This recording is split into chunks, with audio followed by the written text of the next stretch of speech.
Me llamo Nora Caldwell y tengo 32 años. Durante casi toda mi vida adulta, mi papá no me trató como su hija. Me trataba como la mujer a la que podía llamar cuando había que limpiar los pisos, lavar los trastes y salvar la imagen de la familia. Mi hermana menor era la que él presentaba con orgullo. A mí, me mandaba directo a la cocina. La noche antes de Nochebuena, yo estaba en mi departamento en Chicago revisando un contrato que podía cambiar mi empresa para siempre. Cuando sonó mi celular, ya conocía ese tono en su voz antes de que terminara la primera frase. No estaba pidiendo, estaba ordenando. Mi hermana iba a recibir invitados importantes en la casa de Nueva Jersey al día siguiente. 15 personas, dijo, como si fueran pocas. Iba a estar su jefe, un hombre al que mi papá llevaba meses tratando de impresionar. Luego agregó, no hagas esto difícil. Mi mamá estaba atrás, tranquila pero cruel, diciendo que para eso era buena. Cocinar, limpiar, servir, sonreír, desaparecer. Ese era el papel que ellos habían escrito para mí. Pero lo que no sabían era que, mientras ellos planeaban ponerme detrás de la estufa, ese mismo jefe ya tenía mi nombre en un documento confidencial. Ya había leído mi propuesta. Ya había visto mi foto. Y el 26 de diciembre iba a decidir si mi empresa merecía un contrato de millones. Así que sonreí al teléfono, dije que entendía y compré un vuelo a Nueva York. A la noche siguiente, su cocina estaba vacía, mi hermana estaba pálida, mi papá estaba en pánico, y el jefe al que quería impresionar se quedó congelado en el pasillo cuando vio mi foto en la pared. Pero antes de contarte qué pasó después, dime, ¿cómo está el clima donde estás? ¿Se parece a cómo te sientes hoy? Y si alguna vez te han tratado como si fueras invisible en tu propia familia, quédate conmigo, porque esta historia es sobre la noche en que dejé de hacerme pequeña para que otros se sintieran grandes. Cuando terminó la llamada, me quedé en silencio con el teléfono en la mano. No porque estuviera sorprendida, sino porque ya estaba cansada de fingir que eso era normal. Durante 15 años, cada fiesta familiar seguía el mismo guión. Mi hermana menor entraba por la puerta principal como invitada de honor, con ropa cara, riéndose con todos mientras le decían que era brillante, ambiciosa, el futuro de la familia. Yo entraba por la puerta de atrás, cargando bolsas del súper que me cortaban los dedos, porque alguien ya había decidido que yo pertenecía más a la cocina que a la mesa. En Thanksgiving, yo cortaba el pavo mientras mi papá presumía el trabajo de marketing de mi hermana en Manhattan.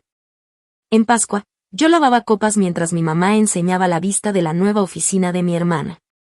En la mañana de Navidad, yo recogía el papel de regalo del suelo mientras todos los demás posaban para las fotos. Y cada vez que alguien preguntaba a qué me dedicaba, mi papá hacía un gesto con la mano, como si mi vida fuera un detalle sin importancia. Trabaja con computadoras, decía. O hace algo de consultoría. Luego bajaba la voz y agregaba, nada serio. Esa era la parte que más me dolía. No que no me entendieran, sino que nunca tuvieron la curiosidad de entenderme. Yo construí Harbor Point Risk Advisory en Chicago desde cero, con un escritorio prestado, una laptop usada y una terquedad que solo nace cuando toda tu vida te han subestimado. Mi empresa ayudaba a ejecutivos a prepararse para sus peores días, filtraciones de datos, escándalos públicos, errores de liderazgo, crisis financieras, problemas de reputación. Yo entrenaba a gente con oficinas de lujo y jets privados para mantenerse tranquila cuando todo empezaba a venirse abajo.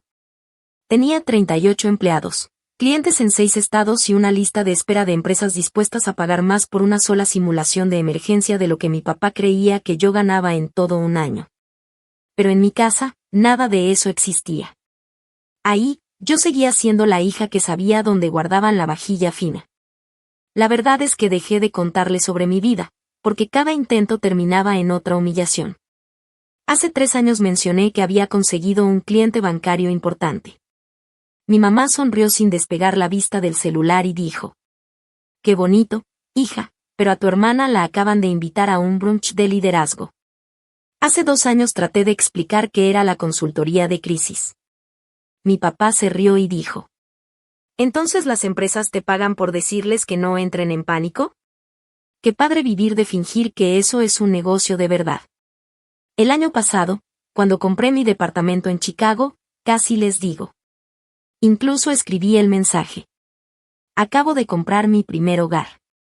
Pero en ese momento mi hermana subió una foto desde un bar en una azotea en Manhattan, y mi mamá comentó: nuestra hija exitosa.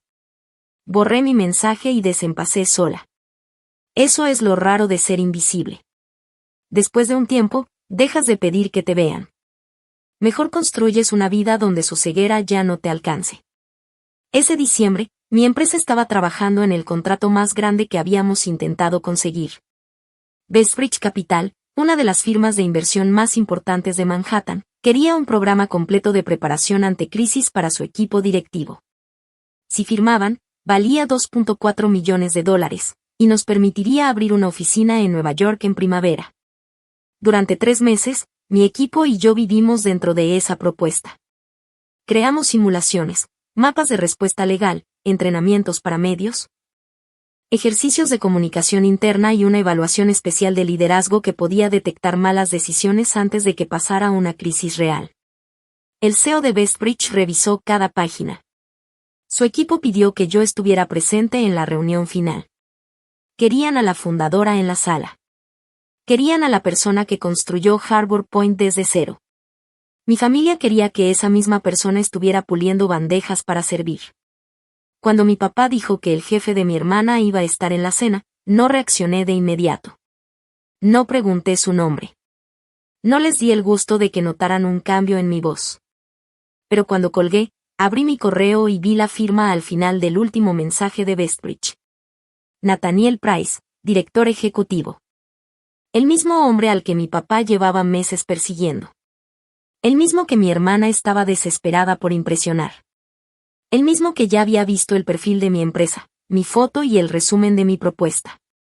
Me quedé viendo su nombre un buen rato, y por primera vez en años, no me sentí pequeña. Sentí como si el universo, en silencio, estuviera acomodando una silla en una mesa donde mi familia nunca pensó que yo pertenecía. A la mañana siguiente, mi papá mandó un mensaje a las 6:12 de la mañana. No era buenos días. No era puedes ayudar. Era una lista. Aspirar el primer piso. Limpiar el baño de visitas. Comprar flores blancas, no baratas. Preparar botanas a las 5. Cena a las 7. Limpiar mientras cocinas. Ponte algo sencillo. No discutas con tu mamá sobre la mesa. Leí el mensaje una vez, dejé el celular boca abajo en la cocina y me hice un café. Hubo un tiempo en que un mensaje así me hacía sentir un nudo en el estómago.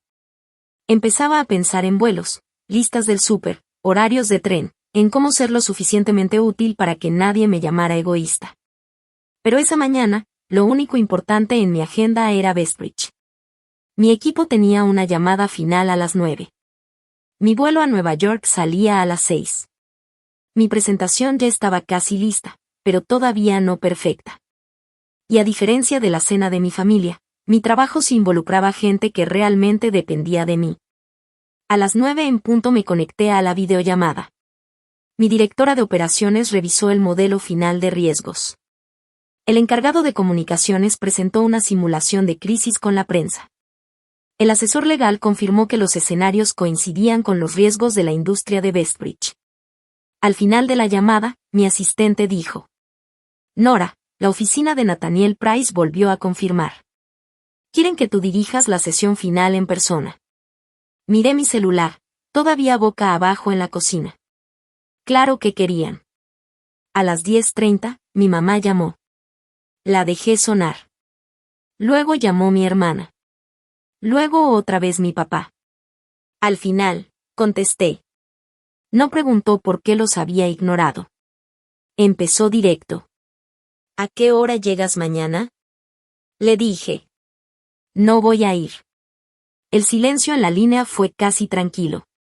Luego se rió una vez, esa risa de cuando alguien cree que la realidad se va a acomodar a su favor. No seas ridícula. Repetí. No voy a ir. Tengo una reunión de trabajo en Nueva York. La voz de mi mamá se metió desde atrás. Qué conveniente, en plena Nochebuena. Respondí. La reunión es el 26, pero necesito estar en Nueva York desde mañana. El tono de mi papá cambió, más duro. Tu hermana va a tener 15 invitados. Invitados importantes. Sabías que te necesitábamos. No, le dije. Ustedes asumieron que podían usarme. Ahí fue cuando la llamada se puso fea. Mi papá dijo que estaba avergonzando a la familia. Mi mamá dijo que yo estaba celosa de mi hermana. Mi hermana agarró el teléfono y dijo, casi susurrando con enojo, que Nathaniel Price iba a ir, y que si yo arruinaba su oportunidad de impresionarlo, nunca me lo iba a perdonar. Casi le digo que ese mismo hombre iba a reunirse conmigo 2 días después. Casi le digo, el hombre al que quieres impresionar lleva 3 meses leyendo mi trabajo. Pero algo me detuvo. Ellos no merecían una advertencia. Merecían un espejo. Así que dije. Les voy a mandar varias opciones de emergencia, chefs privados, comida preparada, equipos de limpieza y personal para eventos. Llámenles ya. Mi papá respondió molesto. No necesitamos extraños en la casa. Te necesitamos a ti para que hagas tu trabajo. ¿Mi trabajo? Repetí en voz baja. Sí, dijo. Por una vez, sé útil. Esa fue la última frase que necesitaba escuchar. Abrí el grupo familiar y mandé 5 contactos de emergencia, con teléfonos, precios y notas sobre disponibilidad. Sabía que al menos 2 podían armar una cena decente si llamaban de inmediato y pagaban tarifa de día festivo. Mi mamá respondió con una sola frase. No deberíamos pagarle a extraños cuando tenemos una hija. Mi hermana escribió. Eres una asquerosa. Mi papá no dijo nada, y eso dijo más que los otros 2. Apagué las notificaciones y empecé a hacer mi maleta. Traje azul marino, tacones negros, laptop, control para presentaciones, propuesta impresa, disco de respaldo. Las herramientas de la mujer que realmente soy, no de la hija que ellos inventaron porque les hacía la vida más fácil. En el camino al aeropuerto, Chicago estaba gris y frío detrás de la ventana del carro. Ese tipo de tarde de invierno que hace que todo se vea más duro, más marcado. Mi celular no dejaba de encenderse, pero no lo toqué. En seguridad, mejor revisé mi correo. Bestbridge había mandado la lista final de asistentes.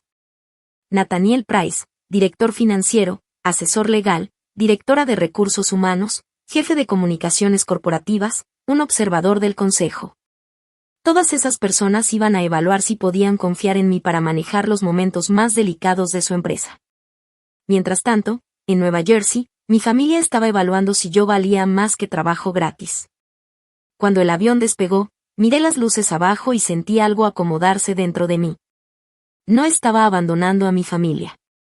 Estaba abandonando el papel en el que me habían obligado a vivir. Y hay una gran diferencia. Me tomó 15 años entenderla. Llegué a mi hotel en Midtown Manhattan poco después de las 9 en Nochebuena. El lobby estaba decorado con guirnaldas, adornos dorados y ese lujo silencioso que antes me hacía sentir fuera de lugar, hasta que entendí que ya me había ganado mi lugar en espacios así. Mi suite tenía un escritorio con vista a la ciudad, y ahí mismo instalé mi laptop, antes siquiera de quitarme el abrigo. Afuera, Manhattan seguía moviéndose como si nada pudiera detenerla. Adentro, el chat de mi familia empezaba a desmoronarse. A las 5:18 de la tarde, mi hermana escribió. ¿Dónde dejaste las charolas para servir? A las 5:24, mi mamá. Las toallas del baño de visitas no están bien dobladas. A las 5:37, mi papá. Ya basta. Súbete a un tren ahorita. No respondí. Estaba ensayando la apertura de mi presentación de Bestbridge. Un liderazgo no se revela en condiciones tranquilas. Se revela bajo presión. Esa frase sonaba casi demasiado perfecta considerando lo que estaba pasando en Montclair. A las 6, los mensajes se hicieron más rápidos. Mi hermana se dio cuenta de que no había aperitivos. Mi mamá descubrió que nadie había comprado flores. Mi papá encontró la mesa del comedor a medio poner, porque todos asumieron que yo iba a llegar temprano a arreglar lo que ellos ni siquiera terminaron. A las 6:21, mi hermana escribió. ¿En serio nos estás haciendo esto? A las 6:28, mi mamá. Tu papá está furioso. A las 6:40, mi papá dejó un mensaje de voz. No lo escuché, pero la transcripción apareció en mi pantalla. Tienes 1 hora para dejar de actuar como niña egoísta y venir. Lo miré un segundo, y regresé a mis diapositivas. A las 7, empezaron a llegar los invitados. Lo supe porque mi hermana empezó a escribir en frases cortadas. Ya llegaron. La cocina está vacía. Mi mamá dice que tuviste una crisis. Papá está actuando normal, pero está sudando. Nathaniel ya llegó. Se ve confundido. Esa última frase me hizo pausar. No por culpa, sino porque entendí exactamente lo que estaba pasando. Mi familia había pasado años construyendo una versión de mí que solo existía si nadie miraba demasiado de cerca. Y ahora, alguien importante había entrado a esa casa, y la realidad empezó a oler a pánico y comida fría de emergencia. Por los mensajes, fui armando el desastre. Mi mamá recibió a los invitados con una risa forzada, diciendo que la cena iba un poco retrasada. Mi hermana intentó servir vino y hacer conversación con los ejecutivos de Bestbridge, pero no dejaba de revisar el celular. Mi papá acorraló a Nathaniel Price cerca de la chimenea y empezó a hablar de su empresa de construcción, Caldwell Custom Homes, insinuando que buscaba un socio para crecer en renovaciones de lujo. Probablemente pensó que sonaba seguro. Yo sabía que sonaba desesperado. A las 7:30 todavía no había comida. Alguien preguntó si podía ayudar en la cocina. Mi mamá dijo que no demasiado rápido. Mi hermana llamó a 3 restaurantes, cerrados, llenos, sin entrega. Mi papá finalmente marcó uno de los contactos de emergencia que yo había enviado, y colgó al escuchar el recargo de Nochebuena. Prefería el ridículo gratis antes que pagarle a profesionales lo que valen. A las 7:52, mi hermana escribió. Vamos a comprar bandejas del súper. Espero que estés feliz.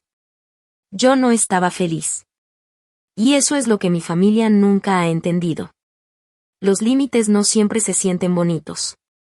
A veces son silenciosos y pesados. A veces estás sola en un cuarto de hotel en Nochebuena, sabiendo que las personas que te criaron se están humillando, porque nunca pudieron imaginar tratarte como una persona. Pero no estaba lo suficientemente triste como para salvarlos de las consecuencias que ellos mismos eligieron. Alrededor de las 8:20, llegó la comida, charolas frías de sándwiches, ensalada de pasta en envases de plástico, pollo frito en cajas de cartón. Y un pastel de panadería con Feliz Navidad escrito en betún rojo porque era el único que quedaba. Mi mamá tuvo que poner comida de supermercado en sus platos elegantes, como si todo eso hubiera sido el plan desde el principio.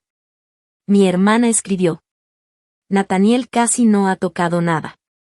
A las 8:41, otro mensaje. Papá le dijo que tú no eres confiable.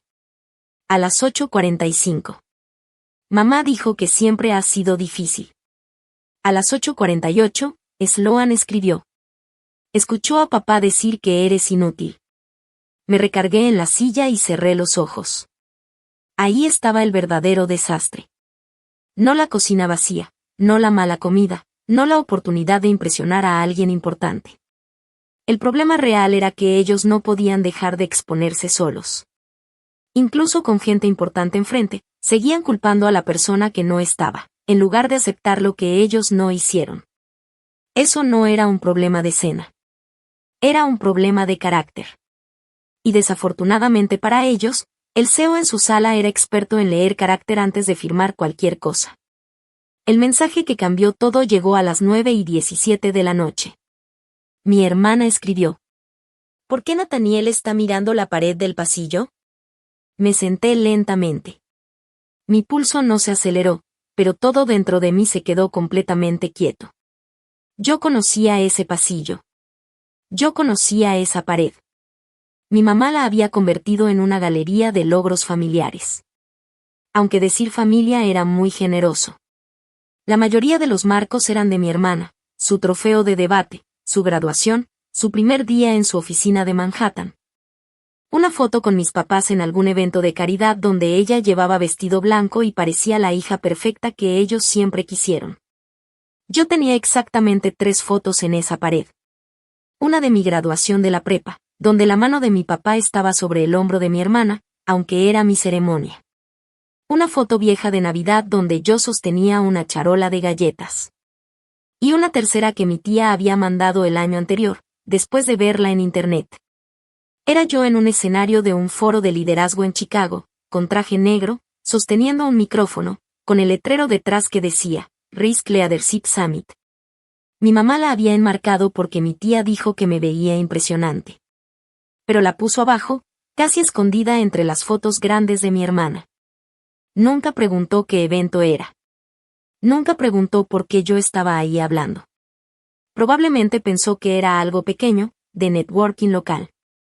Pero Nathaniel Price ya había visto esa imagen antes. Esto estaba en mi perfil de conferencista, adjunto a la propuesta de Harbour Point, y también en la segunda página del resumen ejecutivo que el equipo de él había revisado. A las 9:20, mi hermana volvió a escribir. Te preguntó si eres mi hermana. Y luego nada. Por 12 minutos, el chat se quedó en silencio. Después supe lo que pasó en esos 12 minutos por dos personas que estuvieron ahí. Nathaniel se detuvo en el pasillo cuando iba por su abrigo. Vio la foto y se acercó un poco más. Mi hermana, tratando de sonar casual, dijo. Ah, esa es mi hermana mayor. Hace como consultoría freelance o algo así. Nathaniel se volteó y preguntó. ¿Nora Caldwell es tu hermana? Mi hermana se rió nerviosa. Sí, pero no está metida en nada serio. Mi papá se metió en la conversación, porque nunca supo cuándo callarse cuando creía que estaba arriba de alguien. A Nora le gusta hacer que cosas pequeñas suenen importantes. Siempre ha sido así.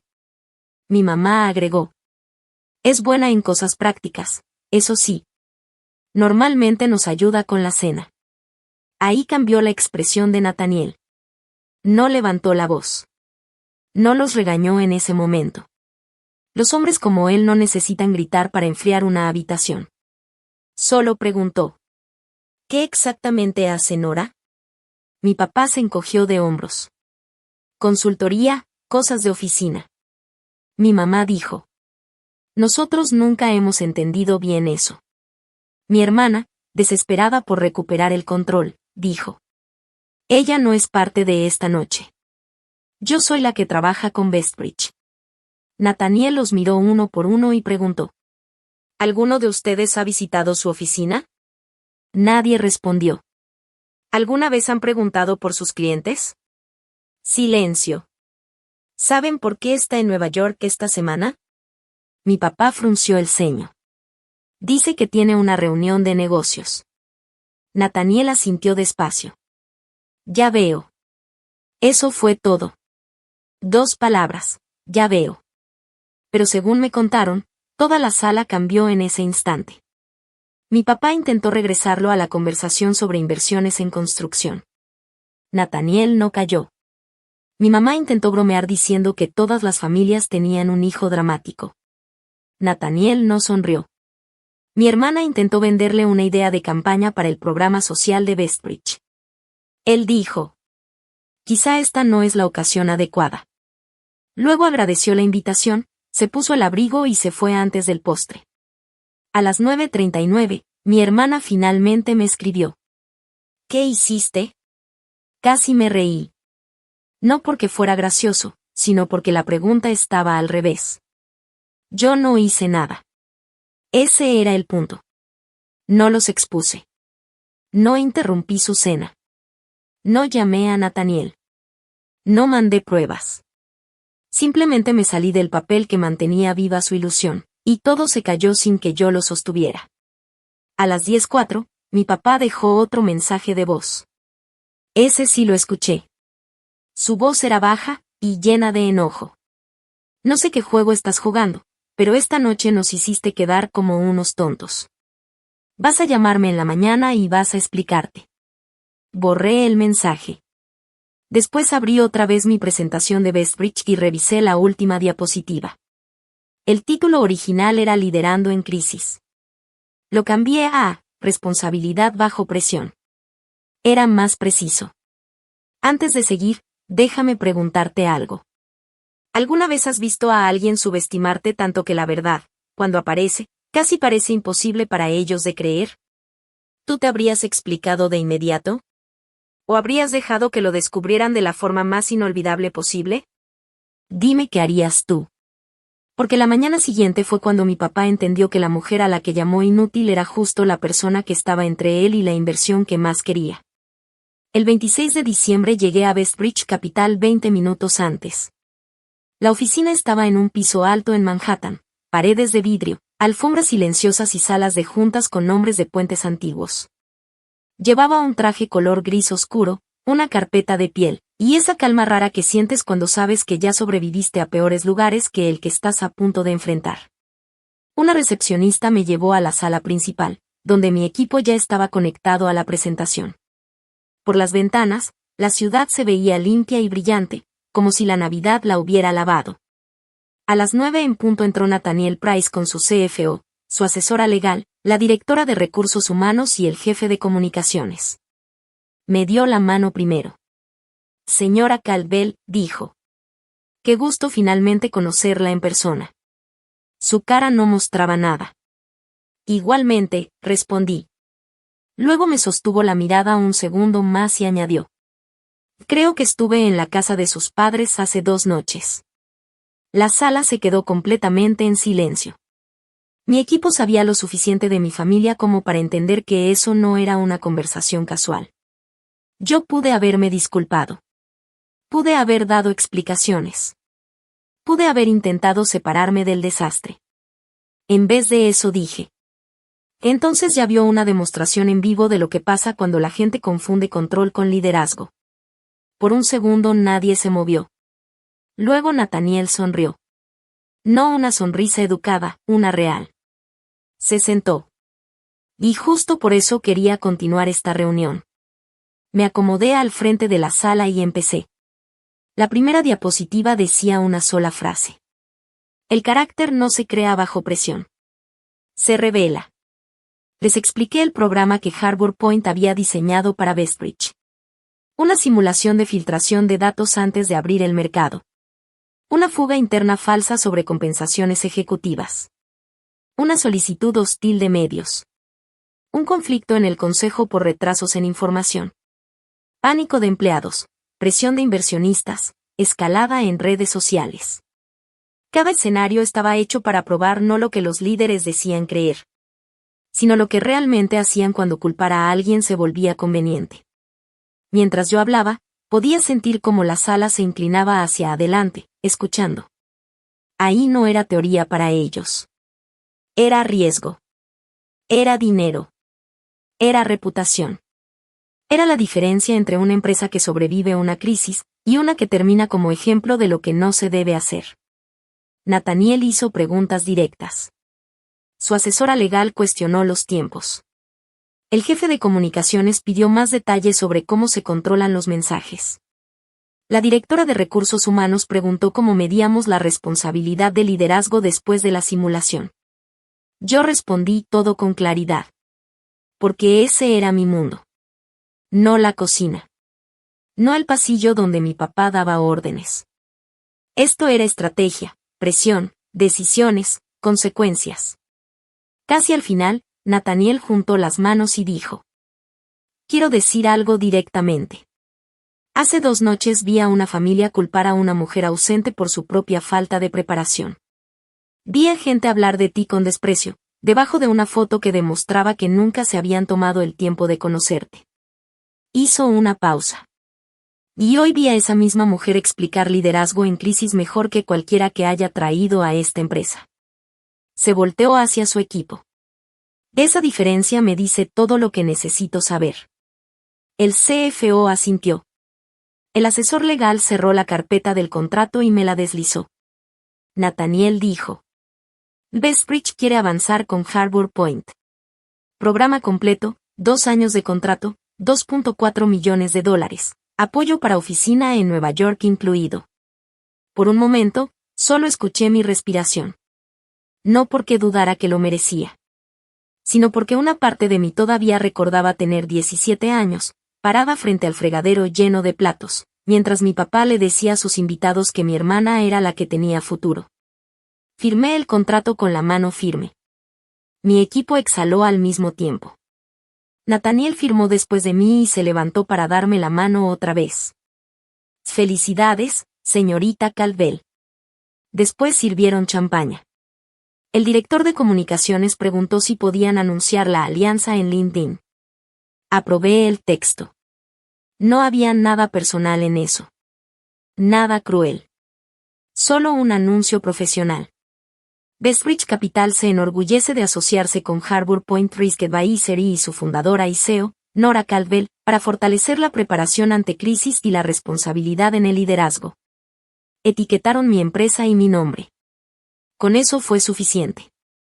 En menos de una hora, la publicación se empezó a mover por los círculos financieros de Manhattan. Luego llegó a Nueva Jersey. Luego llegó a las personas que habían estado en el desastre de Nochebuena. Un invitado comentó: «Espera, ¿es la misma Nora de la cena de los Caldwell?». Otro escribió: «¡Qué gran alianza! ¡Qué pequeño es el mundo!». Alguien de la oficina de mi hermana compartió la publicación. Mi celular empezó a encenderse. Primero mi hermana. ¿Esto es real? Luego mi mamá. ¿Por qué todo el mundo me está llamando? Luego mi papá. Contesta el teléfono ahora. No respondí. Estaba en una sala llena de personas que respetaban mi trabajo. Y me negué a salir de ese momento, para cargar con las emociones de gente que nunca se hizo cargo de la forma en que me trató a mí. Más tarde ese mismo día, Nathaniel pidió hablar conmigo en privado. Me dijo que mi papá lo había llamado para aclarar que todo había sido un malentendido. La voz de Nathaniel era tranquila, pero con algo firme debajo. Le respondí: «No hay ningún malentendido». Me preguntó si podía reconsiderar la propuesta de inversión de mi familia. Le dije que no podía confiar en el juicio de un hombre que no reconoció el liderazgo en su propia hija, mientras su foto estaba colgada en el pasillo de su casa. Esa frase se movió más rápido que la publicación de LinkedIn. Esa misma noche, el posible inversionista de mi papá se echó para atrás. 2 miembros de su club de golf ya habían escuchado lo de la cena. A mi mamá le pidieron en el comité de la fundación que se hiciera a un lado de la organización de la gala de invierno hasta que todo se calmara. Y la promoción de mi hermana en Bestbridge quedó pausada. No porque fuera mi hermana, sino porque había usado una cena familiar como atajo profesional, y luego culpó a otra mujer cuando todo se cayó. Esa noche por fin abrí los mensajes de mi familia. Mi papá escribió: «Arruinaste mi oportunidad». Mi mamá: «Nos humillaste». Mi hermana: «Pudiste habernos avisado». Les contesté a los 3 lo mismo. Tú pudiste preguntar. Las consecuencias no llegaron de golpe. Llegaron en olas, golpeando poco a poco la imagen que mi familia había estado cuidando por años. La empresa de construcción de mi papá perdió al inversionista que llevaba meses buscando. La razón oficial fue falta de alineación estratégica, pero todos entendieron la real. Nadie quería poner dinero en un hombre cuya reputación se había vuelto un chiste en el club de golf. Durante semanas le preguntaban cómo había invitado a un CEO a cenar sin darse cuenta de que su propia hija ya trabajaba con él. En el club empezaron a llamarlo la cena de 15 personas con cero conciencia. Mi mamá lo vivió diferente. Ella había construido su vida alrededor de ser admirada en ciertos círculos, eventos de caridad, juntas de comité, cenas de donadores, organizaciones de gala.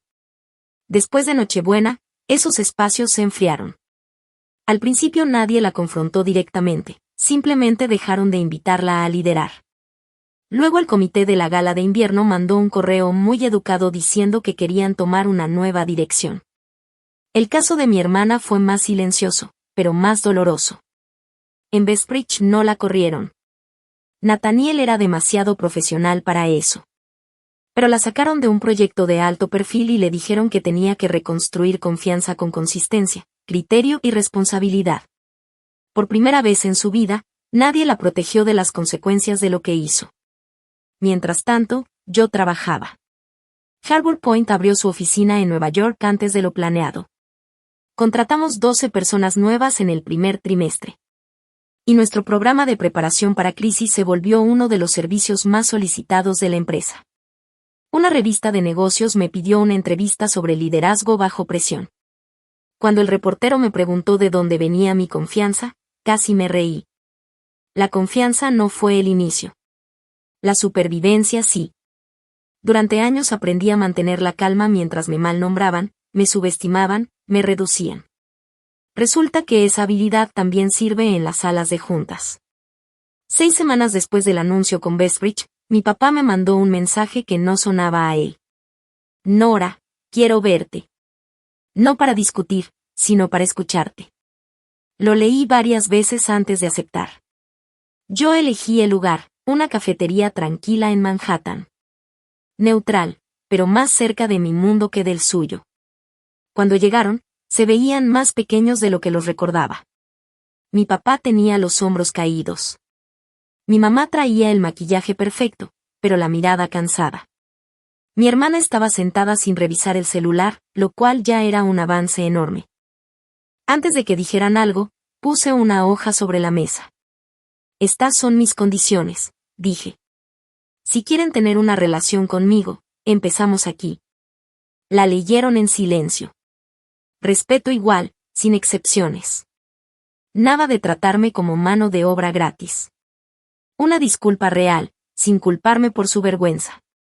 Reconocer públicamente que soy la CEO de Harbor Point y que estaban equivocados sobre mi vida. Terapia individual y familiar si quieren reconstruir algo. Mi mamá respiró hondo cuando escuchó terapia, pero mi papá no la dejó hablar primero. Me miró y dijo: Lo siento, no por haber sido descubierto, ni por perder la inversión. Lo siento porque te usé como herramienta y lo llamé familia.